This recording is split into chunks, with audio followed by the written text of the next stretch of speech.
Так, ребят, как я вам обещал, второе мое видео. Opel Astra H 2006 года. Коробка робот. Устранил я вчера поломку ABS. Теперь включаем зажигание. Как видим, Эш горит. Нейтральная передача. Завел. Все погасло. Все хорошо. Коробочка вся работает в исправном состоянии. Переключает. Проблем так как таковых не было.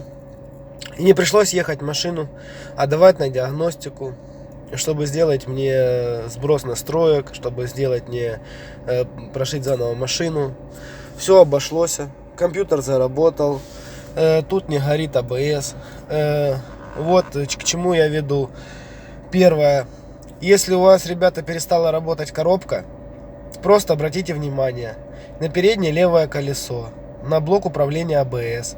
Прочистите все контакты, почистите, доведите машину до ума, и все будет у вас работать. Не переживайте. Робот — это та же механика, только роботизированная. Никаких проблем с ней не может быть. Единственное, что может быть, это либо вышел ABS на левом колесе. И проблемы сразу объясню. Если вы едете, и вдруг что-то у вас с коробкой показывает два прочерка здесь, значит, это что может быть? Либо блок управления коробкой, либо на левом колесе ABS не работает. Эта же ABS отвечает за спидометр. То есть, если у вас не крутится спидометр, не показывает километраж, и, естественно, у вас не будет работать коробка. Вот.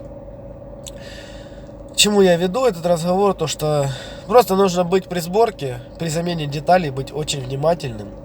И когда собрал, и не надо сразу кипишать, как это сделал я в своем плане, что я поднял всех полгорода на уши вчера вечером. И мне диагностику назначили. Все это бред, все делается в гаражных условиях, с обычными ключами. Вот. Вчера все сделал, и машинка едет уже. Намотал я 8,5 километров. Никаких ошибок не было. Переключает робот отлично, никаких проблем нету. Так что, ребят, берем Астру на роботе и не переживаем ни за какие проблемы. Ничего сложного на самом деле нету. Все на электронике, но вся электроника очень надежная и очень тяжело вывести из строя. Единственное, что может быть, невнимательность при сборке деталей. Вот. Где-то фишку не дотыкнул, где-то неправильно воткнул что-то, где-то что-то не воткнул, наоборот, понимаете, нужно, вот я в сервисе ремонтировался, они мне собрали, у меня автомат перестал работать, то есть робот перестал работать. Так что не переживайте, покупайте Астру, делайте сами. Нет, не хотите сами, гоните в сервисы и ничего не бойтесь. Все отлично работает, все своими руками делается, ничего страшного. Ждите мое видео по Opel Astra. Следующее будет что у нас? Будем разбирать коробку, будем чистить фишки, будем менять щетки. Будем заниматься потихонечку эксплуатацией этой машины на моем канале Opel Astra H.